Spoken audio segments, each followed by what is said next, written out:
the anniversaries, the way they go. The first Oysterhead record happened, and of course 9/11 happened, but then you got around to Purple Onion, and I'm bringing that up because that's one of my favorite albums that you've ever done. I still love listening to that one right there, especially when you look at it now, if you do, maybe in this moment, especially through the lens of post 9/11 and something like David Makalaster. I think I'm saying that right. I mean, I don't know what comes to mind. Do you see that album differently now at all than maybe when it came out in sort of present day? Well, I listened to a little bit of it recently because I was talking to Shiner about all this cancel culture, whatnot, and he's releasing his father's record, which has, woman is the N-word of the world, and I'm like, ooh, how, and I'm asking him how's he dealing with that, just the nature of putting that out there, and I said, well, I've got this song Ding Dang on Purple Onion that's equally as, people look at it wrong, and I could be cancel culture. Not that there's anything to cancel, but it's interesting that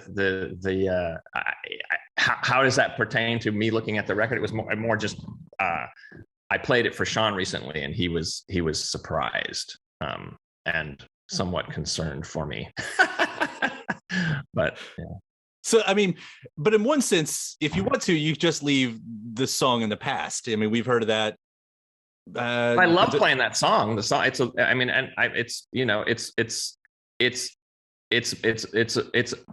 a statement, obviously, mocking the notion of bullying and perception of oneself and perception by other people, and how that affects how you can turn out in life. And there's a few examples in that song. One of them being someone I know that ended up being in prison because of the way they were perceived as a child. I don't know. But in this day and age, there's not a lot of surface scratching as much as there is just looking at what's on the surface and reacting to that. So, hey, it's Kyle Meredith. Looks like you found one of the clips to one of our interviews. If you'd like to see the full version, hit my little icon there below and search within the series. While you're at it, why not subscribe? In fact, when you do, I'll send you 3 brand new interviews every single week, new and every Monday, Wednesday, and Friday. So it's a great way to keep up with your favorite artists and discover some new ones. And you can do so anywhere in podcast land: iTunes, Apple Podcasts, Spotify, Podchaser, NPR, WFPK.org, or of course, right here on YouTube for the video versions.